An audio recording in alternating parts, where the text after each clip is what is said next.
Welcome to the Hybrid Human Podcast. My name is Zach Ryan, and each week myself and my co-host Chase Price will be exploring the intersection of wellness, business, entrepreneurship, and more.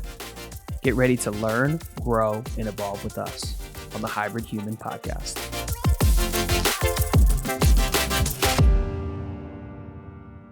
Ready to rock. All right, man, episode 2 of the pod. Super excited.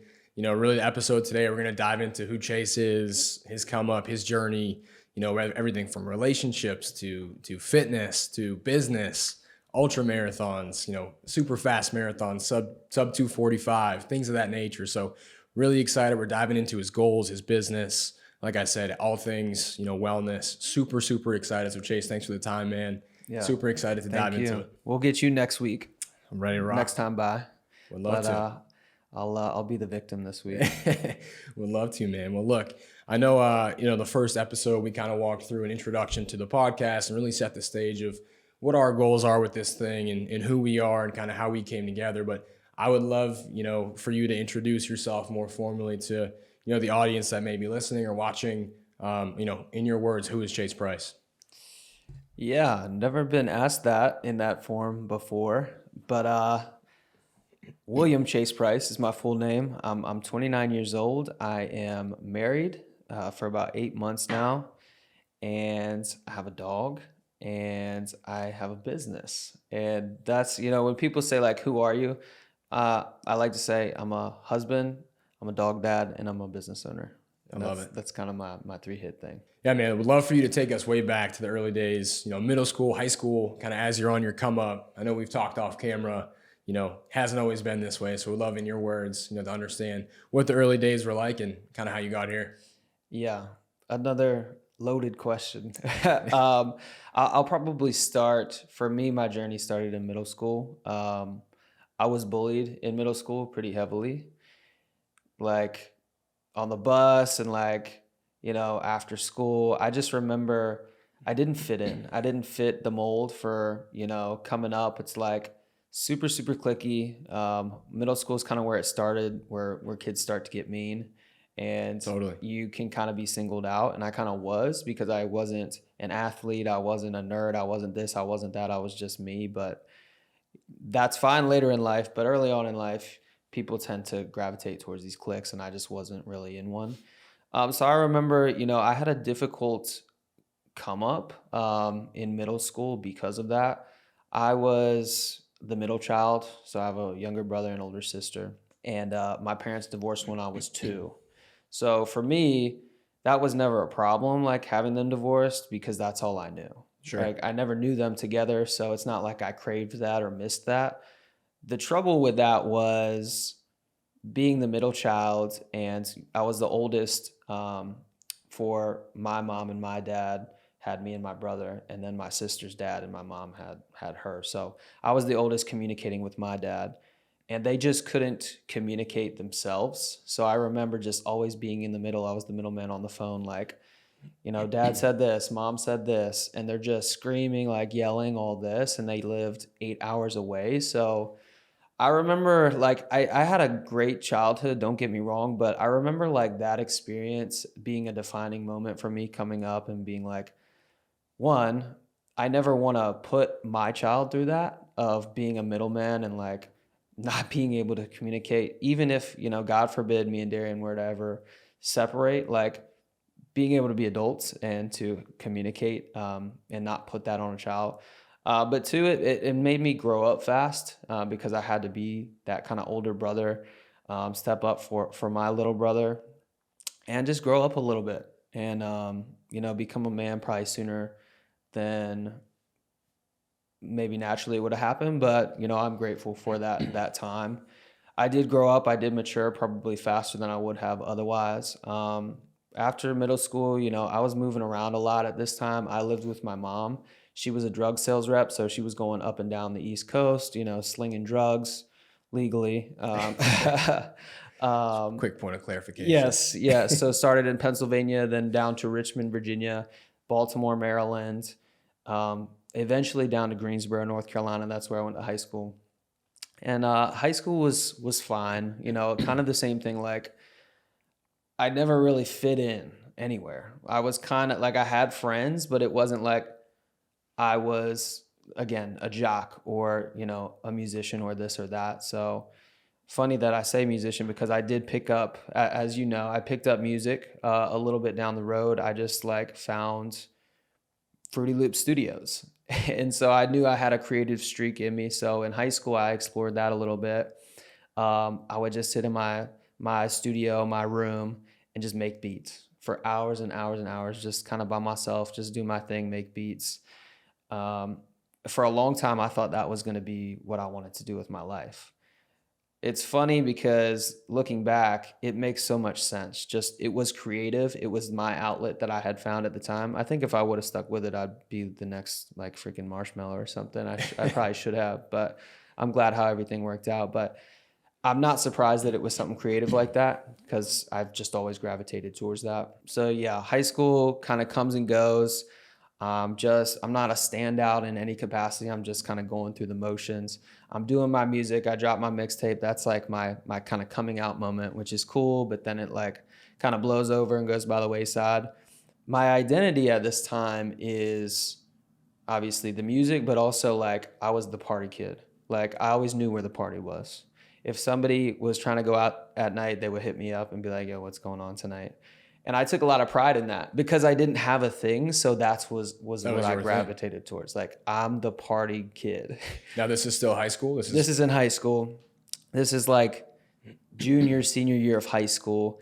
And I'm thriving on this. And like my parents are going out of town. I'm throwing down when they leave. Of course I get caught. I'm dealing with the consequences after. So, this goes on for, maybe I'll backtrack. It was like sophomore, junior year. I throw down one of those parties when my mom leaves junior year.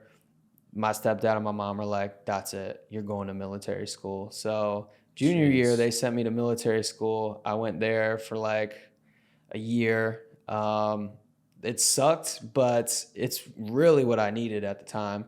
And this military school is crazy, bro. Like you get in trouble, you don't go to detention. You go cut grass with scissors, or you like go scrub the bathroom or something like that. So it's like old school. Yeah, it was old you're school paying the price for what you do. Fortunately, we lived close enough where I didn't have to stay in the dorms or whatever on campus, which was nice. But it was kind of kicking the ass that I needed at that time because I was just a punk. Like I was underage drinking all the time, and I'm like 15 at the time, just going down a bad path. Sure. So I do, my time there. I go back to the regular high school for my senior year, continue kind of with the music a little bit, but it's falling off.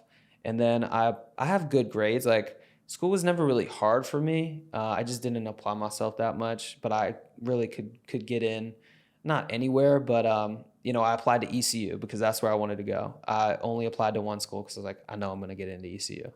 So applied there, got in there. My parents were hesitant to let me go based off my track record because it wasn't great. Right? Fair. Which looking back was very fair. Yeah.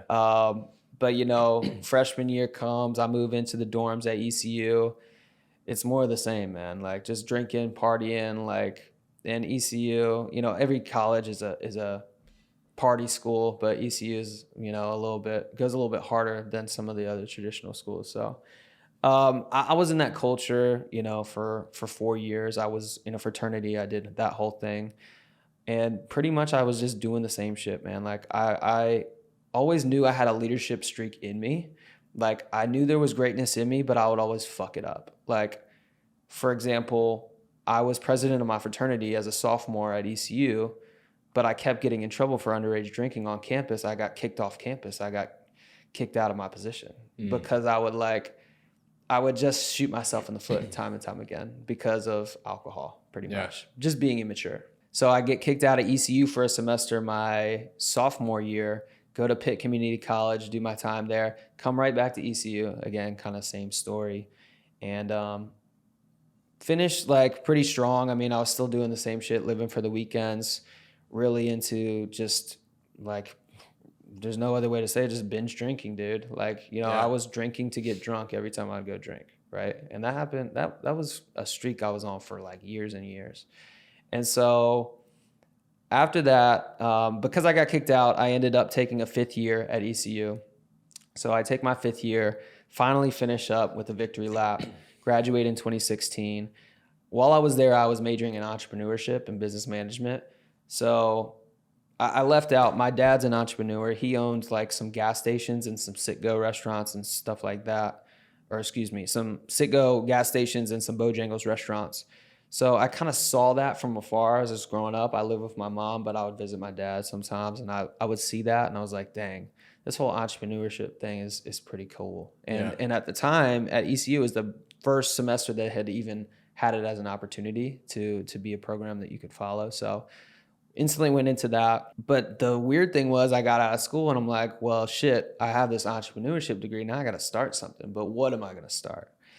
And I thought at first it was going to be event management, something along those lines. Because I was like, again, it kind of goes back to like, I liked throwing parties. And I was like, maybe I can do this for corporations, for weddings, like on a different scale or whatever. So I get a postgraduate internship at the Biltmore, which I lasted 2 weeks at. I quit because I realized like, this ain't it. It was pretty much just a glorified catering position. Sure. You know? And I was like, this is stressful, but not in a good way. It's not positive stress. It's like bridezillas and, you know, these corporate folks are just on one. So that didn't work out. And at that point in time, I was like, man, this is probably the only time in my life where I can just kind of take some at-bats and just try some shit. So that's what I did. I just started trying things.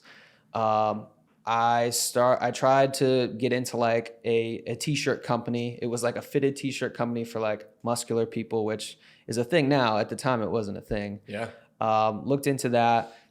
That was a miss, or for some odd reason, didn't continue pursuing that. Then started building websites.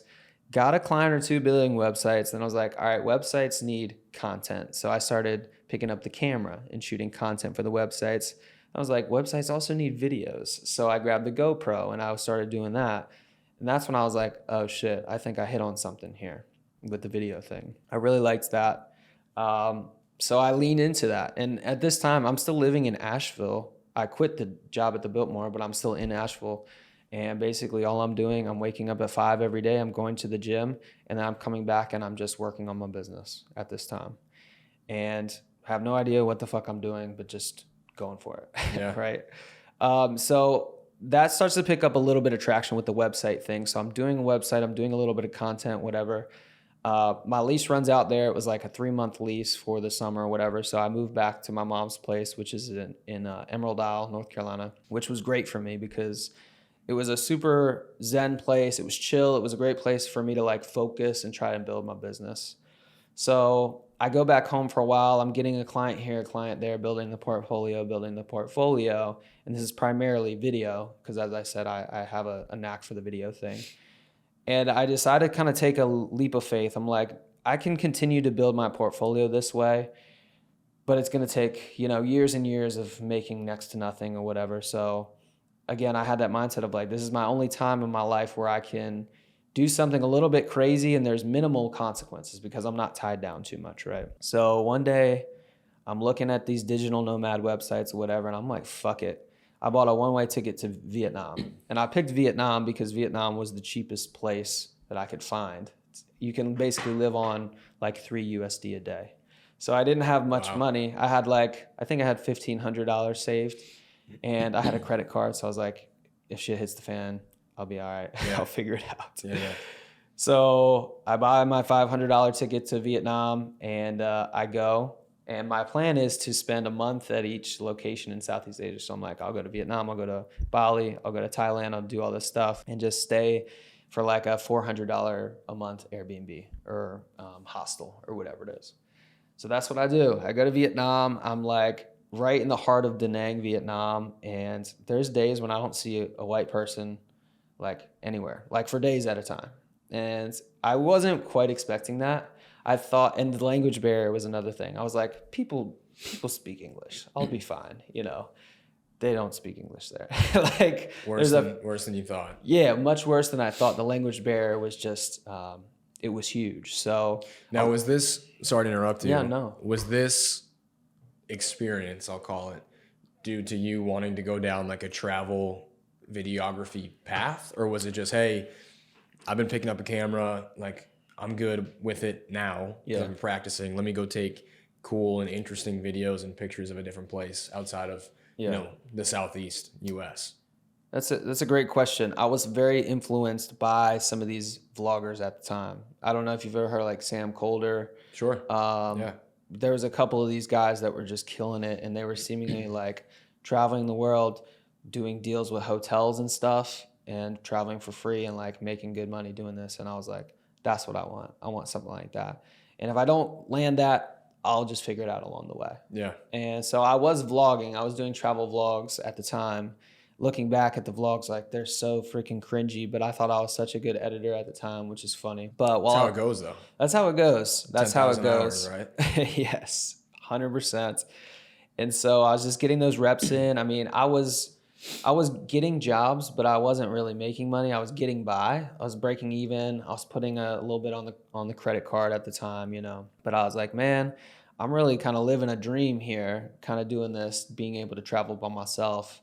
And that was just such a unique experience. Like, I'm so grateful that I traveled by myself. I'm glad I didn't take anybody with me or whatever, because like you really find out who you are when you're traveling by yourself. Especially that far Yeah. away from Yeah. what you would consider home. Like that Yeah. is, it's not like, hey, mom, dad, I messed up. I need to come home. I'll be home in 4 hours. It's, 2 days or whatever it is to find a flight, buy the flight, which is probably extremely expensive. Yeah. To get home and do that whole travel. Like that's a lot.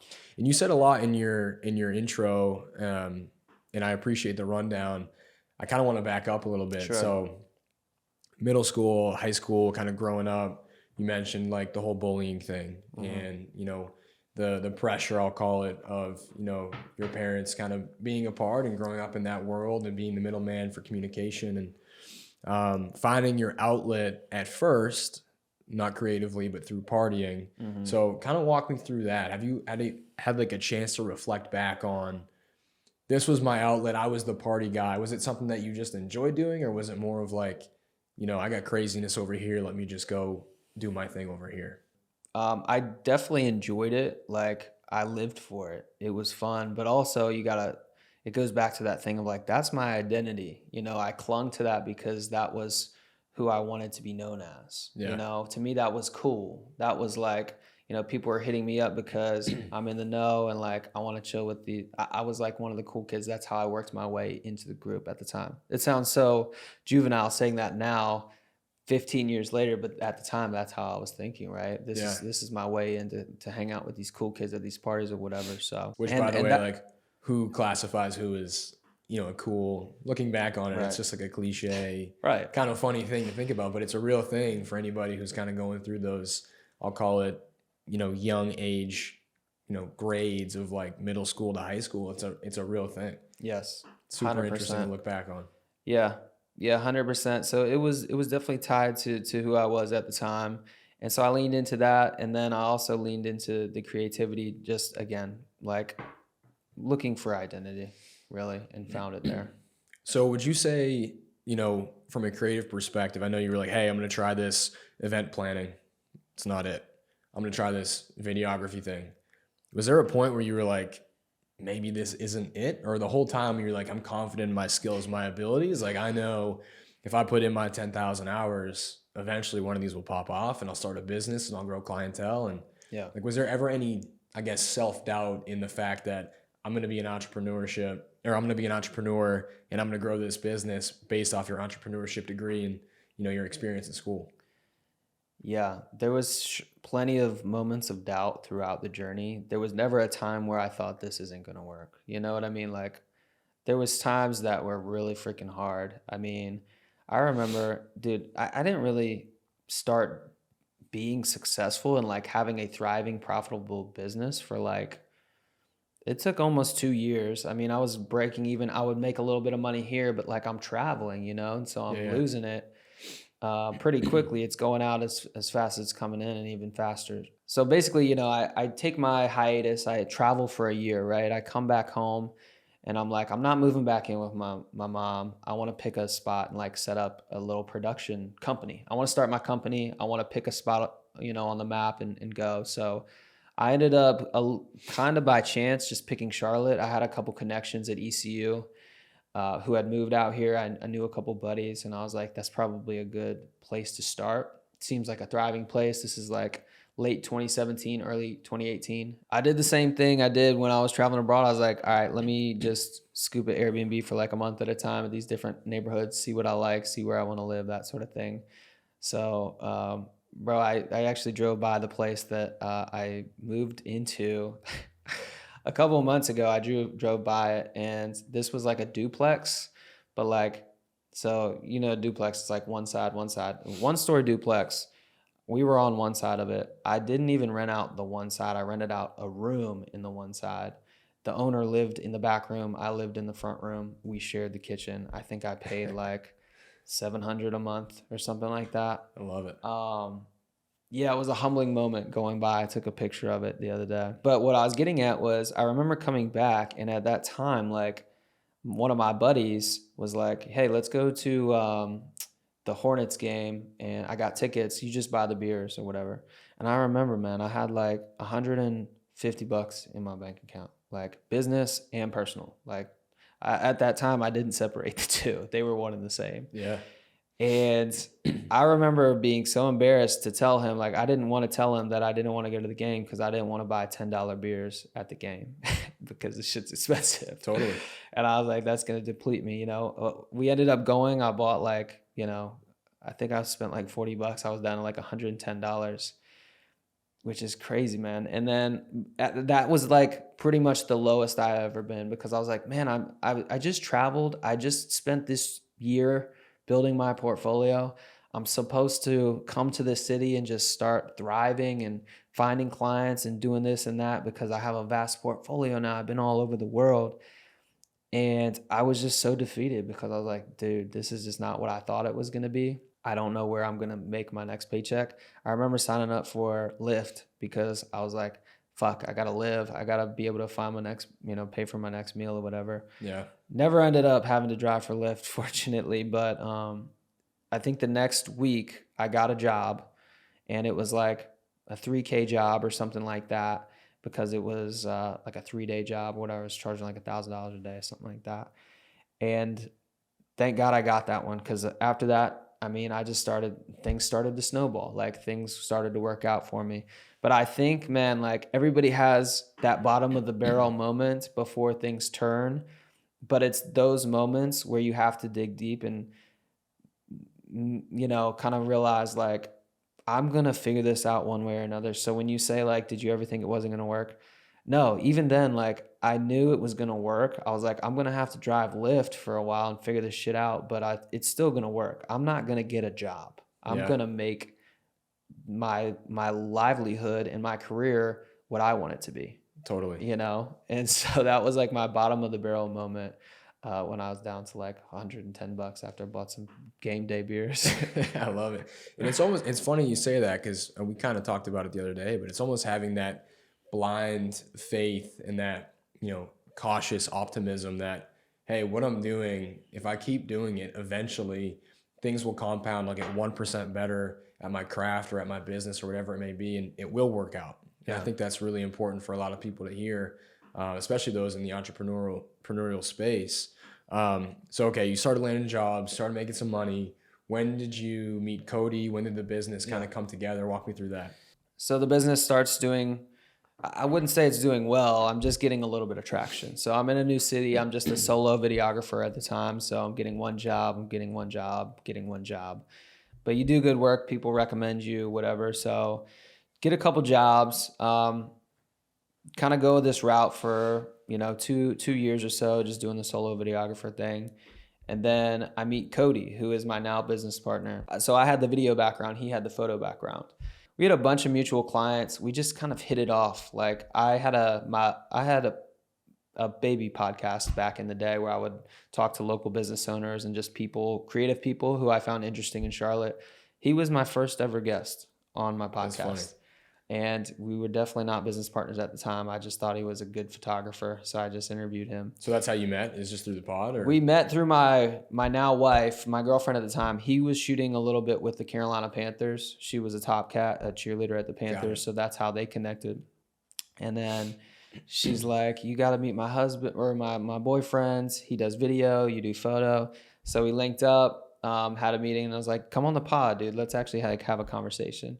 So he came on the pod, we chatted, and that's where we really hit it off and realized like, we got some chemistry here. Like we could do something with this. So we kind of did that joint package offering for probably a year or so. And then beginning of 2020, we were like, let's stop messing around. Let's just merge the companies because this just makes too much sense. And we just, again, that chemistry is there. We work really, really well together. He's the most trustworthy person I've ever met in my life. And I was just ready to kind of take that next step because being a solo entrepreneur it's definitely a grind, but like, it's just lonely, you know, it's phenomenally lonely. And like, there's so much to be said for somebody to go back and forth with high level decision making, you know, like, you know, you can move quickly as a small business, which is one of the benefits, but also just to have somebody to go back and forth with as a soundboard and work through ideas. And sometimes he's like, that's fucking stupid. Let's not do that. And I do the same thing with him, but it's like, sometimes you need that voice of reason to stop you from making horrible mistakes or to, you know, have you to actually go through with some of the great ones, right? To come through with some of those. So I also find too, like, and I'm curious what your thoughts are, but sometimes when you're operating solo, you get analysis paralysis where you're like, if I do X, you know, these three outcomes could happen. And then like, at least I do this in my business is if I do X, you know, action, these three outcomes could happen as far as what I know. There could be a fourth, fifth, sixth, whatever. And then I start weighing like, if this happens, how do I respond? If this happens, how do I respond? Etc. I'm curious, like, have you ever experienced that when you were solo? Did you find yourself almost overthinking to the point where you're slowing yourself down? I wouldn't say that much. I mean, to be honest, I was just a solo videographer. It's not like I had that many high level decisions to make. I was like, you know, this is my price point. This is my package. Either you do business with me or you don't, you know? But as we've scaled, you know, we've gotten a little bit more complex and we have a different client base than we did then, obviously. So, yes, but at the same time, you know, he's very similar to me in a lot of ways and very different in a lot of ways. One of the ways we're very similar is like big decisions, important decisions, we need time to like work through. So we're still a little bit slow with some of the bigger stuff. Relatively speaking, we're much, much faster than these big companies. But for us, you know, a couple days of thought is like slow for us. Fair. So how has the business evolved coming together? Obviously you got packages. I think at one point you guys were looking at doing subscriptions for social media. Kind of walk me through how that's changed. Yeah. So when we were first starting, we just kind of kept doing what we had been doing individually, but offered that together. So, and pretty much 100% of our clients were small businesses. So just local businesses here in Charlotte that were like apparel or, you know, a sunglass shop or shoes or whatever it may be. And we were offering like little monthly packages to shoot their content and whip it up for social media and that sort of thing, which was good at the time, good way to build a portfolio again. But as we grew, we were like, man, we're never going to be able to scale this thing because we're working exclusively with small businesses. And the problem in media with working with small businesses, creatively, it's phenomenal because it's fun work. You get to really ideate from the ground up, work with them hand in hand. But that's also a crutch because they want to be involved every step of the way, all the way to the top, from the bottom to the top. And it's stifling because they want to be so involved, and the price point is so low with small businesses compared to how much time and effort you're putting into this client. It just doesn't make sense to scale. So we had to make a difficult decision to be like, I think what we need to do is this is terrifying, but we need to kind of purge our client book and start again with bigger corporate clients, because we want like 5 to 10 big corporate clients in our portfolio that hire us because they trust us. They're bringing us on to say, hey, you guys are great at this. We're going to leave you to do this because that's what, you know, we don't want to do it. That's why we're hiring you instead of let's do this together. Like, you know, some clients are more hands-on than others, but, you know, we needed to find those like 5 to 10 core clients that were bigger retainers that we could put all our effort into and feel they respected that and creatively like wanted us to kind of take the reins on that. Got it. Sort of redefining, Yes. you know, the business, which is pretty, Yes. ironically is the name of the business. Yes. Is redefine you. So Exactly. I love it. So business is taking off. You partner with Cody, you know, side hustle, if you will. You're kind of growing your own personal brand through social media with fitness. I'd love to understand more like the fitness journey. Why, you know, is it so important to you? You know, why did you start? Why the ultra marathons? Walk me through that. Yeah. I've been asking myself some of these same questions lately, like why am I doing this? What do I want to get out of this? And for me, one, it goes back to my personal content, like the fitness content. It marries the two things that I love to do most of my life, which is one, I love fitness. I'm very passionate about fitness. And two, I love to be creative. So I can put the two together and make videos, make photos, you know, do whatever I want to do with it. It's really limitless. So I think that's why I like it so much. It, you know, when I look back, like I started working out in high school. Like I remember being in high school and taking Jacked 3D. You know what that is? Yeah. Yeah. Back when pre-workout? back when it was like the OG Jacked 3D, and like Just figuring out what straight cardiac arrest. Yes, Yeah. yes. They had to stop that formula because people were getting like heart attacks and stuff. Yeah. But I remember like scooping that with my homie and being like, you know, actually finding out what gym culture was. We'd go to the YMCA and just like take Jack 3D and just do biceps every day, chest and biceps every day. Yeah. But, you know, I remember getting into that and, you know, I was 14, 15 at the time. I'm 29 now. So it's taken me basically 15 years to start preaching and talking about this passion of mine. Like, you know, we can be passionate about something, but sharing that passion with others is what makes it so fulfilling. For me, at least. Right. And so now I'm on the other side where I'm like, all right, fuck it. I don't need to, like, nobody's going to give me permission to say, hey, you've been doing this 15 years. Like, you're qualified. Why don't you tell other people what regiment you're doing, like what your workouts are, whatever it is. That permission's never coming. And I decided to give myself permission and say like, hey, I don't really care what the reaction is. I'm going to marry my two passions, fitness and creativity, and just like throw something out into the world and figure it out along the way. Similar to how I did my career path early on, just like, I'll figure it out. Yeah. I just want to start putting stuff into the world.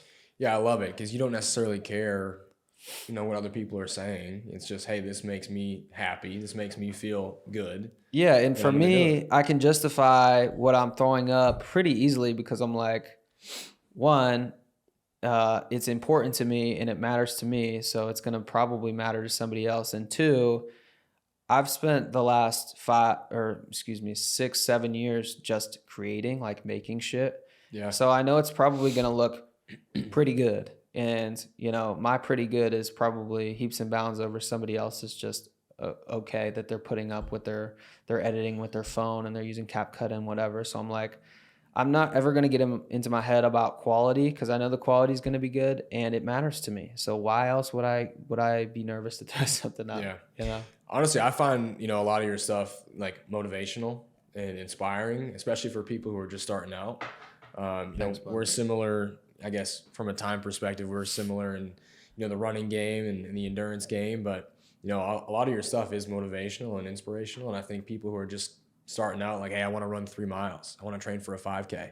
Yeah. I think your stuff is impactful because a lot of what social media portrays is like, you know, I'm doing this 100-mile race and I trained for, you know, a year to do it and I'm going to go out and do it, no issues. I think we see those things. It's an extreme example, but we see those things on social media all the time where it's like these people, it looks like it's effortless for them. But what people don't see is, hey, I've been doing this for 15 years. In your case, I've been doing this for 7 years from a creative perspective, and I've been running and training for 2.5, 3 years, and I'm going to go out and execute on my goals. But people don't always portray like the tough days. Right. And that kind of segues me into the next point, which is we talked about this, but after your 100-mile race, you know, you were riding a crazy high for 48 hours and then a crazy low.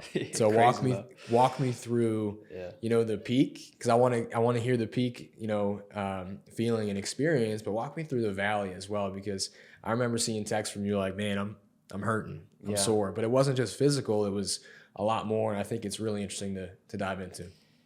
100%, man. So think about it this way, you've had this goal for, 8 months, and you just been day in, day out, grinding, working towards this one thing, this one day, 8 months from now. And the day comes and it's everything, you could imagine it could be. It's incredible. But you never prepare yourself for the back half. It's like you make it to the summit, but then you're like, oh shit, I gotta go all the way back down. Totally. Like I gotta reserve some energy because I'm coming all the way back down to base camp. So the tail end of that, it was kind of multiplied because I was hurting so bad physically, like I couldn't really move. And so for me, I'm just somebody who, in order to go through everyday life and be my best self, I need to break a sweat. I need to, be active. And when I have that taken away from me, I struggle. I do know that about myself. And that was one of those times where I just struggled, man, because I had worked, all this time for this thing. And then I'm on the back half of it like, damn, what's next? Like, do I need to sign up for another race? Like, do I need to go see a therapist? Like, I'm just down for no reason. I mean, everybody's felt that at some point. It's like, I don't want to say depression, but just like, I was a little bit lost for a very brief period of time. This is very recent. For me, the way out of it was, hey, just do what you can. Like, go to PT, go see Caroline, go get acupuncture, go get your leg worked out. Like, my leg was swole up like a balloon, so I was just very in a bad state. The knee, yeah. But so I'd go see her. I was like, just do what you can, right? And so 2 weeks of just kind of, putzing around, being a little bit down, which is crazy because in hindsight, I'm like, dude, you just ran 100 miles and also you did a great time. Like, I was very proud of the time that I did. You know what I mean? I mean, for people who are listening who don't know, like, you ran a 100-mile ultra marathon, your first 100-miler, your second ultra. I think the first one was like 32 miles, something like that. You ran 36. Yeah. 36, here we go. 100-mile ultra marathon. You came in second overall, Yes. first in age group, I believe, and third fastest time in course history. Yeah, but I expected that. Like, nobody else did, and I wasn't going to go around saying that before the race, but like, I expected that because I had put in all the work, and I'm getting chills just thinking about it because it just comes full circle. Like, if you're putting in the training and you're doing what you're supposed to do, the rest is going to take care of itself. Like, I look back, I literally last week, I just started a new marathon block. So I looked back at my old block for the 100 last week, and I just looked at it with nostalgia and like such a swelling of pride because I'm like, I did not miss one fucking workout on here. I didn't miss one. There was one day where I switched workouts, but other than that, I'm like, I didn't miss. I hit everything on here. And that's why I knew I was going to do what I set out to do. You know what I'm saying? Yeah. So like, I'm so proud of that too, but I'm like, that's just business as usual. I did what I was supposed to do.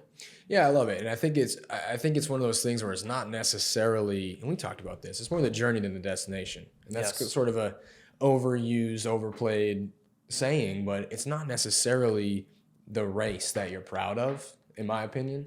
It's the work you put in to get to the race 100%. and execute on what you thought you were going to execute on. So I think it's super interesting, but you bring up a good point about balance, because I think, we heard Nick Bear say this from Jeff Cunningham, but the whole concept of being all in versus all consumed. Right. And everybody knows, anybody who knows you, anybody who follows you knows that you were all in on your goal. You were all in on your training. But do you feel like you crossed that line into being all consumed and losing a little bit of balance in terms of, the ultra? Yeah, my wife will tell you yes. I don't think that I did. I mean, I was very close. I was on the borderline. But I do know that about myself too, that like I obsess over my goals in life. It can be a business goal. It can be a physical goal. Like, I had a friend tell me one time, she was like, when you want to be, you're a top 3 friend. But when you get obsessed with something else, you suck. And that hit me really hard at that time. But it's like, it's true. I know that about myself because everything else kind of goes by the wayside when I'm focused on these things.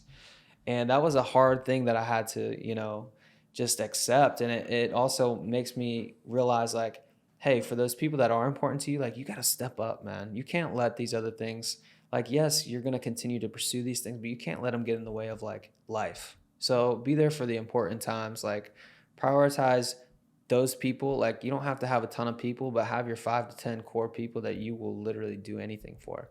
You won't miss anything for. You're there if they need you. It's something I still, need to work on, but it's something I'm much more conscious of than I used to be. So the balance, I surely could have been better about the balance. I don't think that I really got like all consumed though. Yeah, it makes sense. I just feel like it comes down to being intentional, like intentional with the people in your life, but intentional with the time. It's the one thing we can't get back. We've talked about that a lot.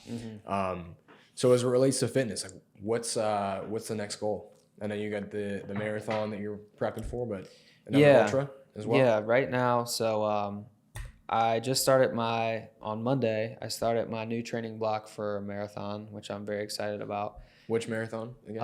It's called Jack and Jill. So it's actually a downhill, very slight gradual downhill, which I'm excited about. It's going to be very fast. So I think I could do 250, and then I'm hoping the downhill gives me an extra 5, so I'll get 245. That's the goal.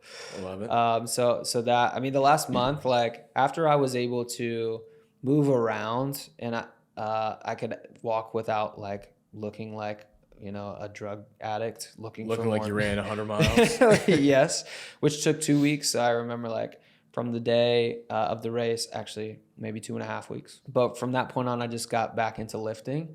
So I put on 10 pounds in the last month because I'm like, I just want to get strong and I want to get fast. So I'm trying to do those. I went ahead and was like, let me put on a little bit of weight and then I'll slim down as this marathon prep continues. So put on the weight and just going for the sub 245 right now. I love it. One thing I love about you too is that you're putting your goals out there for the world to see. Oh yeah. Which is scary. But it's also like a great, tool for accountability. Is that kind of what you use it for? 100%. I know that about myself too, is like, if I don't put it out into the world, I'm not going to maybe pursue it as hard as I would have otherwise. So I am unapologetic with my goals. Like, they're a little bit aggressive, and I think that's good. If I don't hit it, I'm not going to be embarrassed. I'm going to get as close to it as I physically can. You know what I mean? I don't want to set an easy goal. Like, I could go say sub 3. I still haven't got sub 3. I could easily go say sub 3, but I know I can get sub 3. So I'm like, all right, let's kind of push the envelope a little bit. I love it. I feel like the exciting thing with you is like you're hitting these goals. It's not like you're, at this point, at least, you're putting goals out there and hitting them. So like the goalpost keeps moving. But with that comes like a lot of, what's next feeling for you personally, just because I know who you are and you want to keep pushing the envelope. When do you feel like you're going to hit that point where it's like, okay, I'm proud of what I've done. I don't need a what's next for a year or 6 months. Like, let me enjoy what I've done and, dial it back and recover a bit. That's the question. That's a great question. I don't really ever think I'm going to be done. Like, there's always going to be something that I'm working towards. That's just how I'm wired. And I am very proud of, the things that I have accomplished. It's not like I'm not proud of it. I am proud, and I need to enjoy those wins more. That's another thing I'd like to work on personally, is just taking more time to reflect and be grateful. I mean, man, you were there for my 100. Like, I was overwhelmed with just the love and support. Like, I had you and Chris pacing me, but beyond that, I had my family there too. Like 8 or 10 of them just, taking care of me at the aid stations and all this. And like, It's amazing. It was truly a profound moment in my life where I'm like, I'm surrounded by people that just love and care about me right now. And they don't give a shit what place I come in. It doesn't matter. They're just here to like support me and be here for me. And that's why I told you a little bit, I had like this come to Jesus moment during the race. And that was a huge part of it. I was like, everybody I love and care about is here. Like, this is incredible. Yeah. That support system. So just finding more gratitude throughout the day to day, but the goalposts are always going to be moving back probably. I love it. Another thing kind of, dovetailing off of the fitness discussion is social media. Obviously you're growing your following, you're, partnering with BPN, about supplements and different things of that nature. Like, walk me through your goals for social media. We kind of touched on it about how you're posting more and educating people, but walk me through more of the goals for that. Cause I feel like, based off of what it looks like, you're kind of going down that path a little bit more. So there's a story behind this too. So basically I think it was like November 2nd. And I know this because I looked back the other day because I was curious, but I texted my wife. I was just at home and I had just gotten a workout in and I was just thinking, and I texted her and I was like, hey, this feels so weird to say, but like, I want to be a sponsored athlete. Like, I want to put everything I have into my goals and my mission and sharing that journey on social media. I don't know what it looks like, but like, I want to be a fitness. I don't like to say the word influencer. I'm certainly not an influencer, but like, I just want to share my journey more. I want to put it out there to the world. And I also would love to be like a sponsored athlete. Like, that's kind of like a new dream for me. That was in November. Got an ambassadorship with BPN in February, and BPN's phenomenal. I mean, I'm not just saying that. Like, the community that they have is unreal. I haven't really met that many people in person. I know Casey obviously is here in Charlotte. There's one other ambassador I think is here in Charlotte, but there's like 400 or 500 ambassadors all over the US, and they're just like so freaking incredibly supportive. There's amazing human beings, and it's finally, when I get in a conversation with them, I don't feel weird. Like, oftentimes when I'm talking about my fitness goals and my journey and what I'm attempting to do in these things, people will just look at me weird. Like, I don't fit in it. Like, that's crazy. It doesn't make sense why you're doing that. But when I'm with them, it just makes sense because everybody's got crazy fucking goals. And totally. I love that. You know what I mean? So that ambassadorship with them is incredible, first and foremost, because of the community. And second, the supplements are just amazing. Like, recommend them to everybody I can. You use the products. They're freaking amazing. It's funny because I found out about BPN through BPN, not Nick Bear. And I found BPN first, and then I found Nick Bear. And I was funny. Like, what's the big deal about this guy? What's like polar opposite of everyone else. Yeah, exactly. Awesome. And then I was like, oh, I get it. He's a fucking beast. That's what it is. And so I went down the Nick Bear rabbit hole, and I haven't consumed like that much content of his, but I know how incredible of a person he is. And I truly wholeheartedly believe in that company. They're awesome. I love it, man. Well, testament to you, testament to the hard work, the training you've done, the events you've done.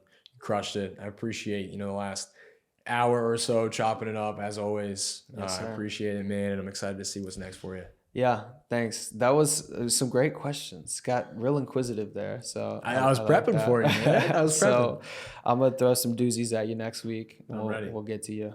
I'm ready. Cool, all right, man. Love it. All right, guys. Thank you so much for your support on each and every episode of the Hybrid Human Podcast. It really means the world to us. Make sure to follow, like, and subscribe to the channel to stay up to date with new content moving forward.